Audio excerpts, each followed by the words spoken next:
asistencia de Xavi, més cap a la dreta per Messi, and then Ronaldo!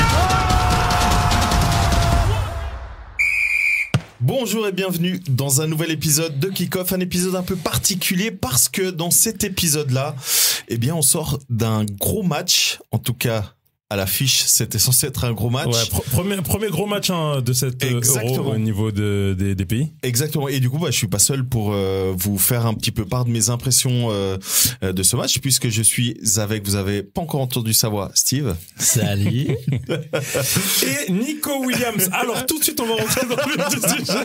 Et du coup, on a évidemment Ulysse. Comment ça va, Ulysse? Ouais, ça va. Vous allez bien, les gars? Alors, tranquille. On va, comme a dit Ulysse, on va directement rentrer dans le vif du sujet. Impression générale, qu'est-ce que vous avez pensé de ce Espagne-Italie? Parce que comme tu l'as dit, Ulysse, c'est le premier gros match de cet Euro, hein. En tout cas sur le papier. Bon, sur le papier, on avait quand même de base normalement, Espagne, Croatie. Qui était, ouais, mine de rien. Oui, parce que Croatie est quand même finaliste de la Coupe du Monde 18. Ils ont un ballon d'or dans les rangs. Exactement. Mais Italie, dernière équipe vainqueur de l'Euro. Italie, oui, tenant du titre. Ouais, tenant du titre en fait. C'est simplement. Ça. Donc là, l'Espagne qui est en reconstruction après avoir gagné 2 euros et un mondial. En à peine 6 ans, donc voilà, c'était censé être une grosse affiche, donc c'est pour ça que j'aimerais avoir vos avis. Steve, il penchait plus du côté italien, Ulysse du côté espagnol. Moi, j'étais un peu pour l'arbitre. Qu'est-ce que vous avez pensé de ce match, les gars? Vas-y, je te laisse commencer, Steve. Présent. Écoute, comme on dit toujours, pour faire un beau match, il faut 2 équipes sur le terrain. Il y en avait qu'une. Quoi. L'Italie est pour moi inexistante. Malheureusement pour eux, je m'y attendais. J'aurais voulu qu'ils gagnent, mais à ce point-là. Parce que on a regardé le match ensemble. Je vous ai dit que ça risquait d'être un match un peu triste. Ça l'a été du côté italien, pas du côté espagnol. Ils sont en manque de réussite malheureusement parce qu'ils ont pour moi l'Espagne a fait son match. Ils ont fait un poteau, une latte, non? L'Espagne. Ouais. En tout cas, une latte. Ils ont fait plein de Donnarumma. Plein de Donnarumma. En tout cas, une latte de Nico. Mais non, l'Italie est étouffée par le milieu de l'Espagne. Ils arrivaient pas à sortir. Ils ont commencé à faire du pressing. On en rigolait à la 85e minute. Et c'est quand les éléments forts du milieu, exactement. Quand De La Fuente a fait tourner les hommes forts du match, c'est là où l'Italie a réussi à essayer de faire quelque chose. Donc complètement mérité. Je trouve même que le score est généreux par rapport à la physionomie du match. Et c'est peut-être ça qui risque de sauver l'Italie. C'est pas impossible, clairement. C'est mine de rien, c'est peut-être ça qui risque de sauver l'Italie pour la suite. Mais on va y revenir. Ulysse, moi je suis curieux d'avoir ton avis par rapport à cette confrontation qu'il y a eu entre l'Espagne et l'Italie. Alors pour moi, mixed feelings. Parce que déception côté italien, j'aurais aimé quand même voir plus que on a vu déjà face à l'Albanie déjà mené et je voulais croire que c'était un mauvais départ de l'Euro, c'est les débuts et tout ça, et que face à une grosse écurie vu qu'ils peuvent être solides défensivement, ils peuvent montrer que ils encaissent le coup, mais que derrière il y a du répondant. Il y a de la réaction. Et mixed feelings parce que de l'autre côté, on a eu, selon moi, une confirmation du premier match de l'Espagne, où l'Espagne a été hyper convaincante. Le premier match, je pense qu'on a tous été sur les fesses. Dominatrice et Messi, Fabian Ruiz, les gars. Incroyable. Gros match, hein. 2 matchs, 2 gros matchs. 2 gros matchs. Il est partout. Il est partout. En fait, il a été patron du milieu devant Rodri. C'est ça qui est fou. C'est que t'as genre le meilleur milieu actuellement à tes côtés. C'est parce que dirait Çalhanoğlu, mais bon, ça c'est encore un autre. Vas-y, chacun son truc. Et puis c'est vrai qu'on se disait que Rodri aujourd'hui, on l'a pas tant vu que ça. Et j'ai dit c'est normal à côté de Messi, tu peux pas. C'est ça. Et en plus il a pris un carton jaune, ce qui a fait que ça l'a calmé dans le jeu. Et rapidement le carton jaune. Il a pris rapidement. Fabian Ruiz, entre les ballons qu'il distribue, sa mobilité, moi-même je suis choqué. Il a eu un énorme volume de jeu. Gros volume de jeu. Côté défense, voilà, c'est en équipe. Le pressing, il est hyper coordonné, synchro. Lorsqu'on a des phases offensives, je mettais quand même un petit point d'interrogation sur Pedri, sur son apport, mais en fait, c'est oublier qu'il revient tout juste aussi. Donc c'est ça. Et il a fait quoi, les deux derniers matchs avec Barça, ou peut-être un tout petit peu plus. Il a pas fait la saison en tout cas, dans tous les cas. Bien sûr, mais c'était indécis qu'il soit là. Il a pu, il a rejoué. Non, il a joué quand même un peu plus parce qu'il est rentré contre Paris quand même. Mais tu vois, les intentions, elles étaient claires. En tout cas, par rapport à Pedri dès le début, c'est lui qui se procure la première occasion avec la tête où Donnarumma il sort à la deuxième minute, et énorme arrêt. Et en fait, dans ce match, j'ai parlé de Ruiz, mais Inaki, Nico Williams, je ferai pas la même erreur qu'un de nos compères. Nico Williams a violenté Di Lorenzo sur le côté gauche. Et ça, c'est aussi consécration, je dirais, de sa part. Mais on attend de voir quand même la suite dans tous les cas. Mais par rapport à l'Espagne, hyper solide. Même un gars que beaucoup critiquent, Cucurella, aujourd'hui, il a été intraitable. Sur le but, moi je l'ai dit directement, son appel fait toute la différence. Il dédouble vers l'intérieur et ça permet à Nico Williams de pouvoir avoir son 1v1 face à... Non, c'est pas sur le but, c'est sur la frappe sur la transversale. Pardon. Exactement, où t'as Cucurella qui embarque les défenseurs. C'était plus Fratesi, mais l'autre milieu, peut-être comme Biasso, on va savoir. C'était Cristante, je crois. Cristante. Et ça permet le 1v1 face à Di Lorenzo. Alors, dans tous les cas, c'est propre côté Espagne. Alors justement, pour vous démontrer un petit peu la domination de l'Espagne, c'est 20 tirs pour l'Espagne, 4 pour l'Italie. Combien de cadrés? Alors j'ai pas la stat, mais j'imagine que l'Italie, il y a aucun. Non, je dis l'Espagne, savoir combien il y a d'arrêts. Il y a 8 arrêts. 8 arrêts de Donnarumma. Et 8 gros arrêts. Ah ouais, c'est pas des tout petits trucs. Au niveau du nombre d'attaques, il y a 59 attaques pour l'Espagne, 21 attaques pour l'Italie. Et enfin, corner, il y a 2 corners pour l'Italie contre 5 pour l'Espagne. Donc ça vous montre un petit peu. Ah oui, et au niveau de la possession, 57% pour l'Espagne contre 43. Honnêtement, je m'attendais à plus. Je m'attendais aussi à plus, mais c'est les 5 dernières minutes. Ouais, c'est la fin du match. Parce que c'était à 60 pendant un bon moment. Parce que comment dire, un truc, moi en tout cas pour lequel je suis content de voir une évolution, c'est qu'il y a plus le tiki-taka qui t'endort. Et ça, mine de rien, c'est agréable. Et là, honnêtement, c'est une Espagne qui, honnêtement, là, on est presque au milieu de l'Euro. On a disputé la moitié des matchs de cette première phase. Pour moi, l'Espagne est de loin l'équipe, on va dire, avec l'Allemagne. Pour moi, mais en tout cas, l'Espagne, pour moi, est de loin l'équipe qui m'impressionne le plus. Évidemment, il y a l'Allemagne, mais après l'Allemagne, ils ont pas joué contre la Croatie ni contre l'Italie. C'est ça. Mais l'Espagne, c'est... L'Angleterre, ça t'impressionne pas? On peut y revenir parce que c'est les matchs du jour et là, on réagit à chaud, hein. On vous fait vraiment des impressions, tout de suite à la sortie du match, là, on sort du stade, c'est seulement. Non, là, moi, c'est vraiment ça qui m'impressionne, c'est l'autorité qu'ils ont mis le terrain. La Croatie, je vous rappelle, c'est Modric. Il faut arrêter. Brozovic et Kovacic quand même. En club, oui, mais ça reste quand même des jolis noms et qui jouent et tout, tu vois. Italie, le milieu de terrain, il est pas mal non plus. Donc, vraiment, moi, je suis vraiment étonné de l'Espagne et surtout. Et vous l'avez relevé, enfin surtout toi Ulysse, de Monsieur Lionel Fabian Ruiz. Les 2 matchs qu'il a fait, incroyable. Incroyable. Il prend le jeu à son compte et tout. Donc je suis vraiment très très étonné.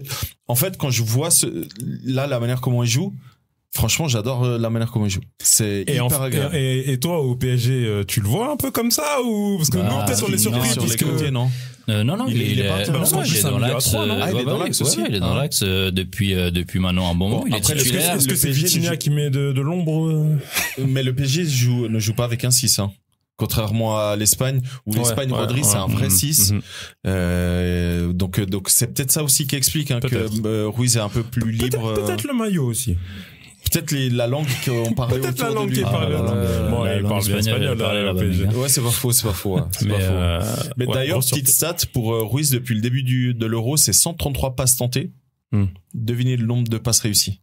Alors c'est pas Kroos parce que Toni Kroos les 133 il l'a fait juste le match hier non ouais 120 115 122 ouais 122 et c'est des passes vers l'avant hein. on les voit ces ouvertures c'est exactement ça ouais donc et d'ailleurs on s'est fait la réflexion pendant le match je crois que c'était avec toi Steve où on s'est dit non mais c'est incroyable le mec il est toujours au bon endroit au second ballon au bon moment c'est le nombre de frappes qui déclenche parce qu'il est tout le temps sur le second ballon un ballon contré un ballon légèrement mal dégagé qui c'est qui est là Messi Ruiz. Non c'est la bonne surprise pour l'instant t'as raison Ulysse t'as clairement raison après si on doit contrebalancer si Ruiz est une bonne surprise et moi personnellement je vous le dis l'Espagne pour moi est même une excellente surprise moi je m'attendais pas du tout à les voir à ce stade parce que je trouvais un peu l'équipe un petit peu inexpérimentée devant tu vois t'as un Nico Williams qui voilà c'est nouveau c'est ça ouais il a il a 16 ans et demi tu vois il a 16 ans mais ressenti 24 ans ouais c'est comment ça il joue Ruiz il a pas fait non plus une saison extraordinaire au PSG non tu vois donc Pedri il revient tu vois Rodri bon bah c'est Rodri on est d'accord la défense de l'Espagne c'est pas non plus en plus il met Cucurella tu vois la saison qu'il a fait à Chelsea exact c'est ce que j'allais dire c'est pas mais comme je disais depuis fin février il a joué tous les matchs titulaires à Chelsea après c'est déjà un gage de régularité une certaine t'as quand même une ossature tu vois si tu pars du gardien il a fait une très bonne saison Unai Simon après en défense centrale le Normand il fait une saison raisonnable mais enfin surtout après t'as Rodri au milieu attends t'as Carvajal quand même qui fait une bonne saison aussi ouais non bien sûr sa 6e Ligue des Champions donc t'as quand même tu peux avoir quand même une ossature c'est ça le banc t'as quelques joueurs intéressants le banc il est quand même balèze en tout cas le milieu de terrain t'as Merino t'as Olmo t'as Oyarzabal Zubimendi qui peut jouer en 6 Baena 14 assists cette saison en Liga après t'as des joueurs, tu le disais Ulysse en off avant qu'on prenne le micro. Qu'est-ce qu'il fout là qu'est-ce qu'il fout là José Pérez. Je suis désolé. En plus, il a raté 2 grosses occasions dans ce match. Non. C'est Donnarumma, ça. Qu'est-ce qu'il fait à José Pérez en sélection? Moi, c'est ma question. Bref. Mais du coup, donc je disais, pour contrebalancer avec cette bonne surprise qu'est tant Fabian Ruiz que l'Espagne, force est de constater que l'Italie, et je suis totalement d'accord avec toi Ulysse, en fait, quand tu regardes le premier match de l'Italie et les 23 premières secondes, ce genre d'erreur, ils ont pas arrêté de la faire aujourd'hui. C'est une dinguerie. C'est violent. Et en fait, je comprends pas comment, à ce niveau-là, tu arrives à faire autant. Je crois, moi, j'ai regardé tous les matchs. Vraiment. Tous les matchs. J'ai pas vu d'autres équipes faire autant de fautes. Je suis curieux de voir le nombre de pourcentage de passes réussies, là, dans les, rien que les 20 premières minutes. Ah, les 20 premières minutes, parce que les 20 premières minutes, il y a beaucoup de pertes de balles. C'est violent. La relance. Oh mon Dieu. Et en fait, l'Italie aussi, là où je suis mitigé, je pense que c'est beaucoup par rapport aux joueurs qui sont sélectionnés, les noms. Pour moi, t'as un Cambiasso. Pas Esteban, du coup. Ouais, pas Esteban. Ils ont pas mal de blessés, mais ça change pas grand chose. Ouais, mais, enfin, Cambiasso, il doit pas, pour moi, il doit pas être là. Non, je comprends. Non, mais t'as plein de joueurs. Avant, je vous ai dit en off, le nom d'un joueur qui joue à Hellas Vérone. Oui, mais c'est qui ce gars? Oui, il est sélectionné, il a joué contre l'Albanie. Mais, le problème aussi, je trouve, en Italie, c'est que, cette équipe, pour moi, elle s'arrête genre au milieu de terrain, quoi. C'est exactement ça. Si tu regardes les buteurs ces derniers temps, c'est quasiment que des milieux de terrain. C'est ça, hein, tu regardes le match contre l'Albanie. Qu'est-ce qui aurait pu être mieux fait côté italien? Qu'est-ce que vous attendiez de plus aujourd'hui? Moi, je me lance. Hein. Moi, je m'attendais à déjà qu'ils pressent beaucoup plus haut. Mais après, je comprends qu'ils aient peur quand tu vois l'Espagne comment ils sont rentrés dans le match. Première minute, il y a directement un énorme arrêt de Donnarumma. Bon je peux comprendre qu'ils aient un peu peur et qu'ils défendent un peu bas. Mais moi je m'attendais à ce que déjà il y avait plus de dynamisme dans les mouvements lorsqu'ils ont le ballon. Et en fait ils ont beaucoup joué de manière latérale et vers l'arrière plutôt que d'être vertical, tu vois. Même quand ils perdaient, c'est ça qui est choquant. Justement. Même quand tu perds, t'es là, tu donnes le tout pour. Non. Petit crochet revient derrière, on donne ici. Dès qu'il récupérait le ballon, je vous ai fait la réflexion 1-2 fois pendant le match, il récupère le ballon, il préfère revenir en arrière plutôt que attaquer, aller dans la verticalité. Comme si il se sentait mieux en attaque posée. Ouais, exactement. C'est exactement ça. Donc c'était moi j'ai trouvé ça plutôt décevant. Ouais, okay. Il y a ça, il y a la qualité individuelle technique. Donc, le déchet technique. Certains joueurs, c'était point numéro 1, le déchet technique. Je m'attendais pas. Il y a même les rentrants là, les deux qui sont rentrés tout après. Justement, Cambiasso, Cristante, il est rentré première minute de jeu, première minute, mec, il a même pas touché le ballon, il prend jaune, grosse semaine. Et Cambiasso, premier ballon qui touche, il le remet dans l'axe, il le perd direct. Il y a un massacre. Donc après, il y a aussi, et je vous parlais des individualités. Pour moi, l'Italie aujourd'hui, si t'arrives à museler à droite Chiesa et à gauche Barella. C'était chill, hein. Aujourd'hui, Chiesa, Jorginho, Barella, inexistant. Jorginho, Barella, ça va. Barella, on l'a vu. On l'a vu quand même. En fait, on l'a vu combatif, mais c'est tout, tu vois. Bah oui, en même temps, comme t'es tout seul, face à 11, et même face à 20, du coup, parce que t'es pas avec tes gars. Ouais, mais en fait, on l'a vu parce que l'Espagne attaquait souvent du côté droit où il était, vu qu'il était censé venir un petit peu aider son latéral gauche. Ouais. Exactement. Et en fait, c'est là où tu vois que l'Espagne, ils ont compris que là c'était compliqué de passer. Et en fait, ils ont commencé ils passaient tout par la gauche, donc du côté droit de l'Italie. Donc c'est là où il y a plein d'actions qui sont venues. Hein. Tu vois, donc c'est moi c'est vraiment ça où ça me choque, c'est que contre l'Albanie, tu dis c'est l'entrée dans la compétition, c'est toujours compliqué. Ils ont quand même réussi à revenir. Je dis pas que surtout le but c'est une erreur quoi. Ouais. C'est un autogol. Après derrière, je crois que ça. Ah, tu dis le but contre l'Albanie. L'Albanie, ouais. Ah, j'ai cru que tu disais contre l'Espagne. Non, même, oui, les deux buts. Enfin, après là, c'est quand même une action construite de l'Espagne, mais l'Albanie, c'est une vieille touche de Di Marco qui la donne dans les 16 mètres à un Albanais. Et c'est un défenseur, je sais plus lequel, Calafiori, je crois. Bref, ou Bastoni, un des deux qui du coup est endormi. Et en fait ça on l'a eu tout le long. Et moi c'est ça qui me choque.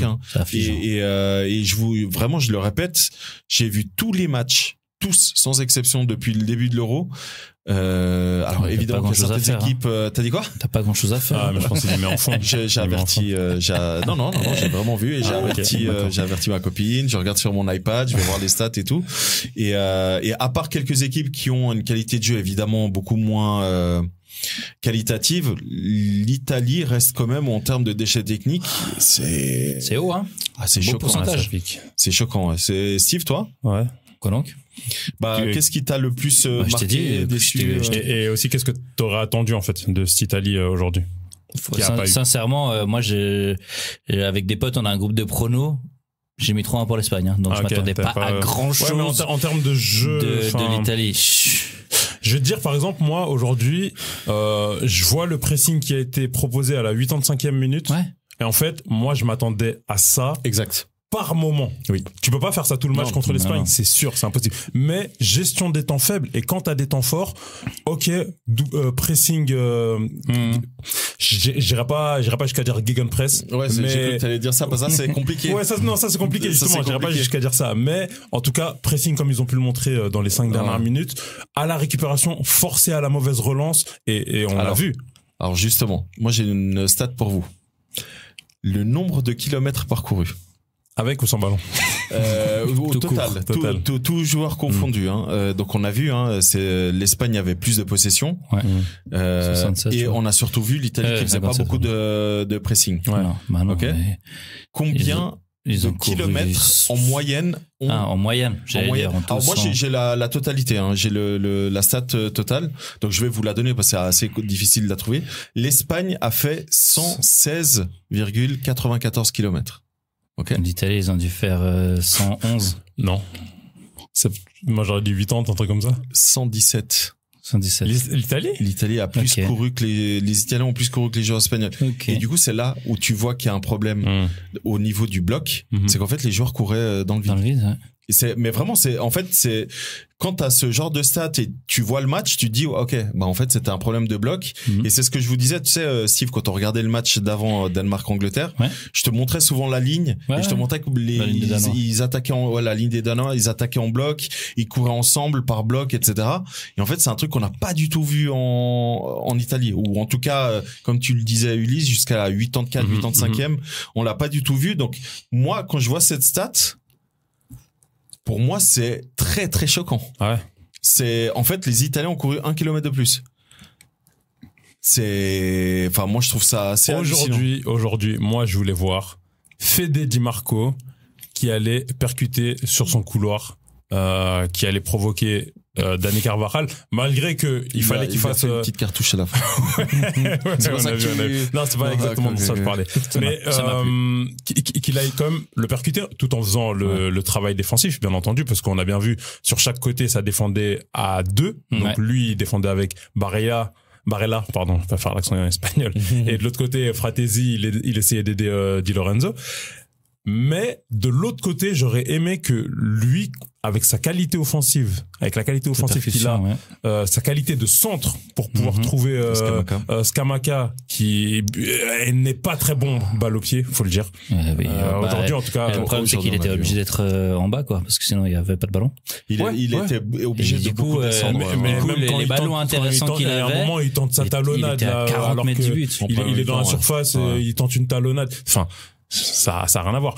Mais voilà. Je pense que si ça avait pu presser plus tôt dans le match, les côtés auraient pu être mieux exploités. Moi, je pense vraiment que c'est une question de bloc, parce que encore une fois, tu regardes, ils ont quasiment joué avec le même système, 4-3-3 plus ou moins. Et en fait, tu vois le milieu de terrain italien, tu vois le milieu de terrain espagnol, ils s'emboîtaient. Donc c'était un 6 avec deux 8 en gros. Et moi c'est ça qui est choquant, c'est que tu vois la différence. Pellegrini on l'a pas du tout vu.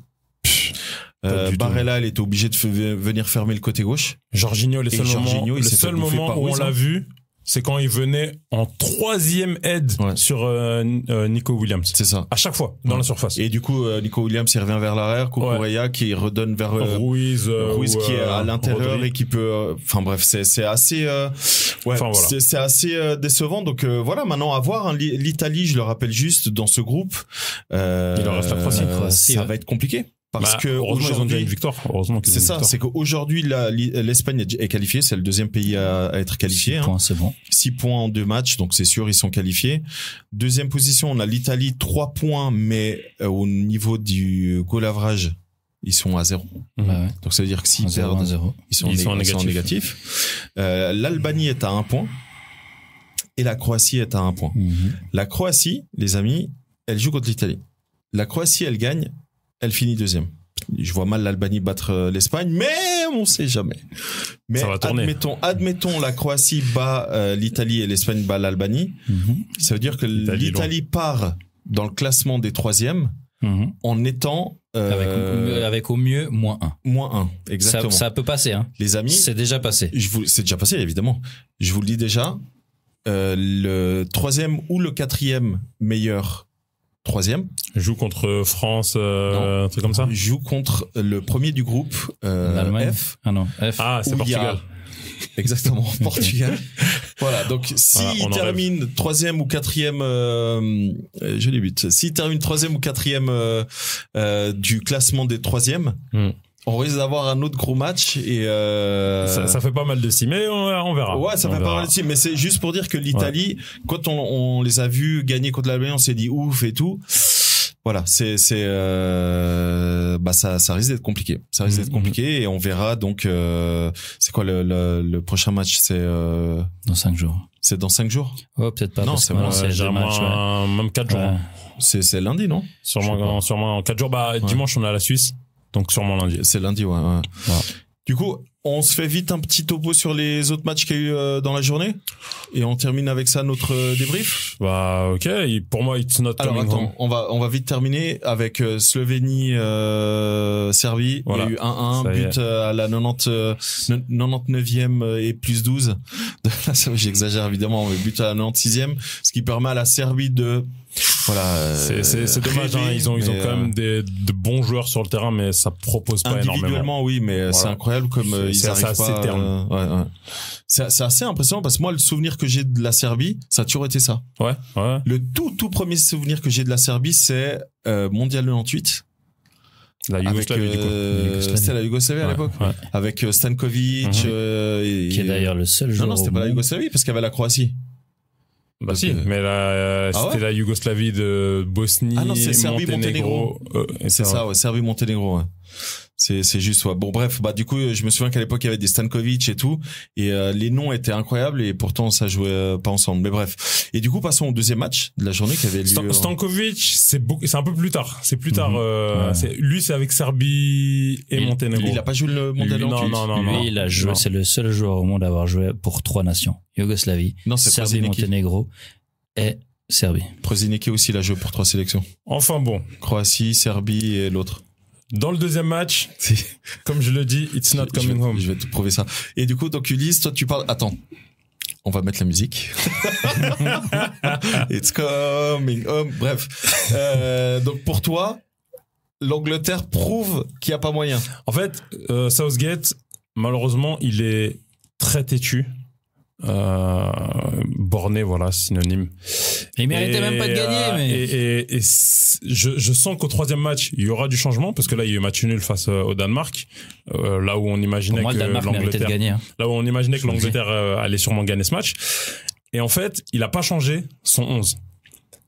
Et son 11, il était déjà problématique au premier match, face à la Serbie. Là, ça a encore plus montré qu'il y a des soucis, et même Trent Alexander-Arnold est sorti hyper tôt dans le match. Rien à foutre là. Et tout le monde est sorti. Tous les gars de devant. Sauf un. Jude Bellingham, d'accord, ok, comme si, bon, c'est en mode, c'est le sauveur, nanana, et tout, je veux bien. Mais, je pense qu'au dernier match, il y a la pression par rapport au fait de faire jouer Cole Palmer, puisqu'en plus il a pas des résultats et qu'il fait pas jouer Cole Palmer qui sort d'une saison incroyable. Il faut qu'il y ait du changement, et pour moi, s'il y a pas de changement, ça va pas plus loin que l'écart ou les demi. Bah, t'es gentil encore, hein. Bah, demi, c'est quand même dernier carré, il faut voir contre qui tombe. Comme ils ont joué aujourd'hui, ils atteignent jamais les demi-finales. Parce qu'aujourd'hui, sincèrement, pour moi, le Danemark mérite de mener de 1. Et il mérite de gagner. En seconde période, mec, non, si ça joue comme les deux matchs qu'on a eu, ça va pas plus loin que l'écart. Moi, je vais répéter ce que j'ai dit à Steve pendant qu'on regardait le match. L'Angleterre ne perd pas. Donc, tant qu'il tombe pas contre l'Italie ou contre le Portugal en penalty, il passe. Ouais, mais parce qu'ils jouent encore contre des équipes où ils peuvent encore... je sais pas. Faire le dos rond, quoi. Ouais. Écoute, moi, en tout cas, pour moi, actuellement, l'Angleterre, c'est un peu comme le roseau, hein. Ils plient, mais ils ne l'auront jamais. C'est exactement ça. Ils ne l'auront pas. C'est, mine de rien, c'est une grosse qualité quand t'es dans une compétition comme ça. Moi, je me souviens, de plusieurs équipes qui sont allées au bout en ayant beaucoup de difficultés tout au long des compétitions. Portugal. Je me souviens, par exemple, mais pas que, je me souviens pas d'une sélection qui soit allé au bout en remportant facilement. Je me souviens pas là dernièrement, hein. Sinon je peux vous parler de la France. L'Espagne. France en 8 ans, l'Espagne a perdu contre la Suisse par exemple. Non, mais ça c'est la Coupe du Monde. Ouais. Non, moi je te parle de l'Euro. Ah, de l'Euro. Ah oui, l'Euro, une fois qu'ils sont confirmés, pas de la 2008. Bon, ils ont pas gagné tous les matchs, mais 2012 ils gagnent contre le Portugal au penalty par exemple. Ouais, mais ça c'est quand? C'est bien plus tard dans la comp. Ouais, c'est en demi-finale. Ouais, voilà. Mais sinon, avant ça, c'est déjà l'Espagne qui est championne d'Europe, championne du monde. Ouais. Et ça avance, ça roule, ça roule. Mais voilà. Ouais. Mais en tout cas, c'est voilà. Moi, je vais pas enterrer l'Angleterre aussi rapidement que ça, parce que mine de rien, ça reste quand même des joueurs individuels où tout à coup un Foden peut faire un truc, Bellingham aussi, Saka aussi. Oui, mais tout à coup, mais si t'es dans de bonnes conditions.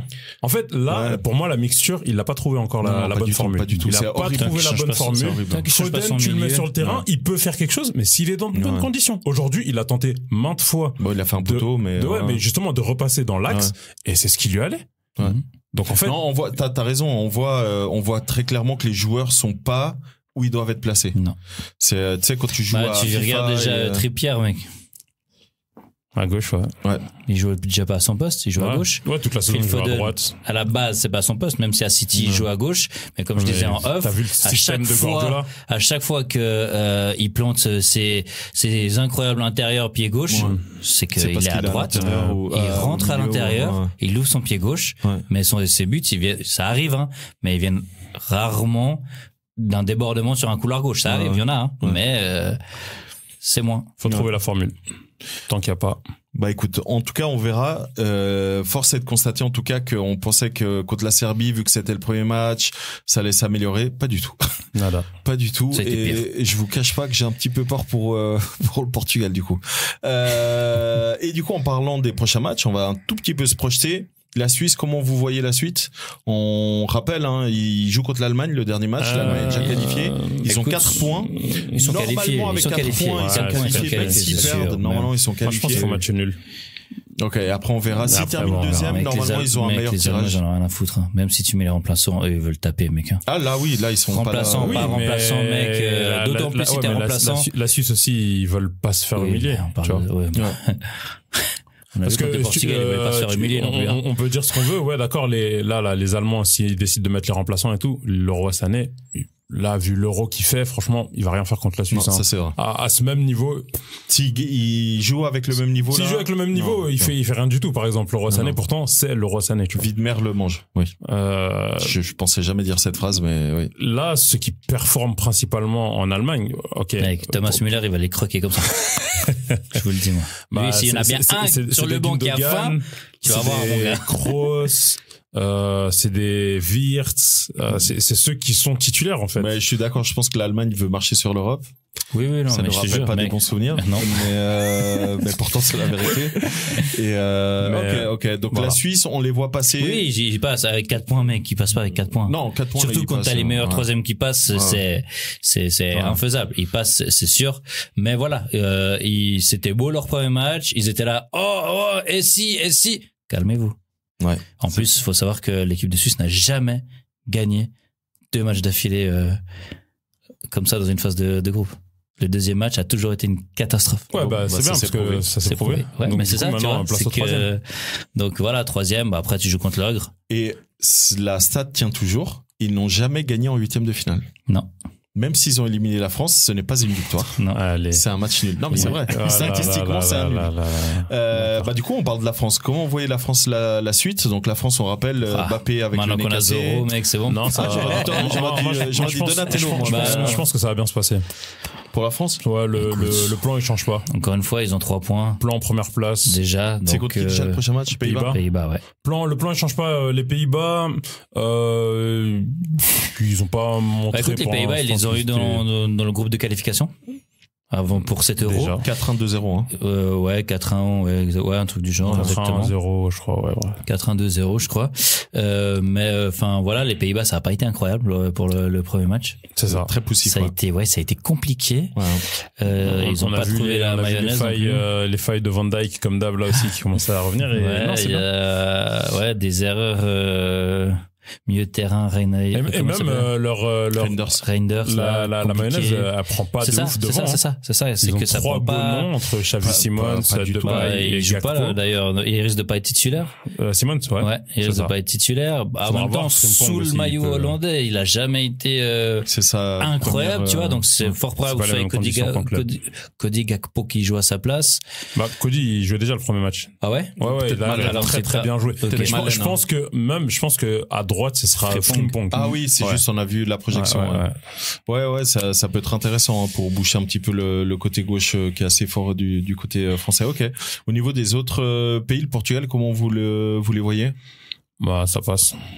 Oui, ça passe, bien sûr. Après, comment je pense qu'ils vont aller. Ouais, ça passe premier. Oui. Ça passe premier.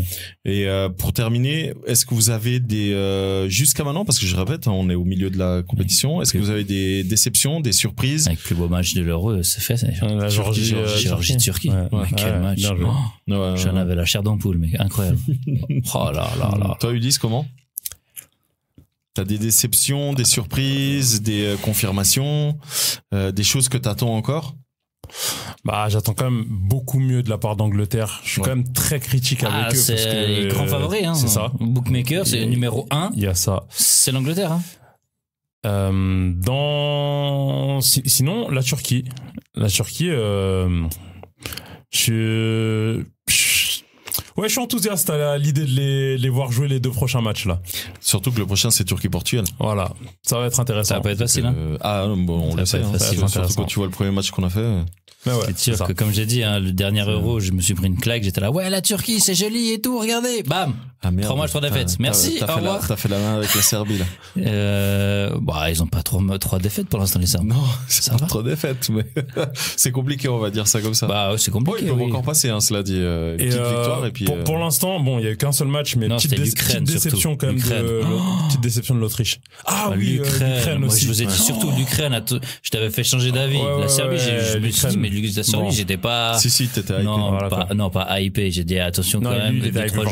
Mais l'Ukraine, j'étais d'une déception. Parce que je t'avais dit individuellement, tu regardes les noms, regarde la ligne d'attaque et tout. Au début, je disais non, l'Ukraine, ça pourri. Et puis t'avais raison. C'est vrai que dans un des derniers épisodes là où on faisait la projection, il a failli nous convaincre. Non, mais c'est vrai que nous on disait non, mais l'Ukraine c'est pourri et tout. Et c'est vrai que t'as dit non, faites pas confiance. Mais c'est vrai. Regardez. Et c'est vrai que quand tu commences à mettre les noms, tu es là. Ouais, c'est vrai que ça peut faire un truc. Non, mais c'est vrai. Mais c'est encore trop tôt. On se voit dans 4 ans. D'ailleurs, petite anecdote, à la fin du match de l'Ukraine contre la Roumanie, et il faut rappeler que c'est la Roumanie qui les ont tapé 3-0. Mais et ça aurait pu la Roumanie, c'est le petit, j'ai regardé la valeur marchande de la plus petite. 92 millions. Wow. Tout l'effectif. Tout l'effectif, les 26 joueurs, c'est même pas 100 millions. À titre de comparaison, l'Angleterre, le quatuor offensif, c'est 600 millions. 4 joueurs, hein. Oh. Et là, on est à 92 millions, les 26 joueurs de la Roumanie, mec. Ouais, bon, c'est que Saka, je crois, il a genre 140 millions. 140 millions. L'autre, il est en haut, il est 100 millions, hein. Kane. Bah ouais. Il a 100, Bellingham, c'est 100, plus 40, plus machin. Laisse tomber, mec. Ouais, Bellingham, il doit être à 200 presque. Voilà. Phil Foden, il doit être à 160, 180. L'autre, il est à 140. Mec, laisse tomber, c'est une dinguerie. Et du coup, Roumanie, Ukraine, si on prend l'Ukraine, comment vous voyez la suite pour l'Ukraine? Ah non, et j'étais en train de vous raconter l'anecdote. Mais comment vous voyez la suite pour l'Ukraine?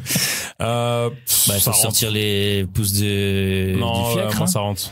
Ça rentre à la maison. Non, mais je dis, il faut se sortir les pouces du cul, quoi qu'il en soit. C'est compliqué, hein. Ils partent avec un -3. Ils peuvent encore. C'est ça, un -3, c'est violent, hein. Mais c'est un -3. Et du coup, l'anecdote que je voulais vous raconter à propos de l'Ukraine, est-ce que vous savez ce qui s'est passé dans le vestiaire à la fin du match contre la Roumanie? Vas-y. Non. Vous savez qui est le sélectionneur de l'Ukraine? Oui, Rebrov.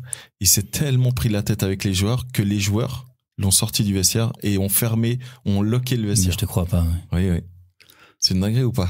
C'est incroyable. Rebrov, c'est un cinglé. Hein. Et du coup, Rebrov, il est rentré avec les sécurités à l'hôtel, seul, et l'équipe est partie un peu plus tard. Belle ambiance, hein. C'est peut-être pas plus mal. Dans le sens où, je pense qu'il y a quand même des joueurs qui sont bien matures dans le vestiaire. Ouais. Je crois qu'on a trouvé le Cameroun de l'Europe, hein. Oh, le coup sous la ceinture. En plus, parler de pour faire cette comparaison.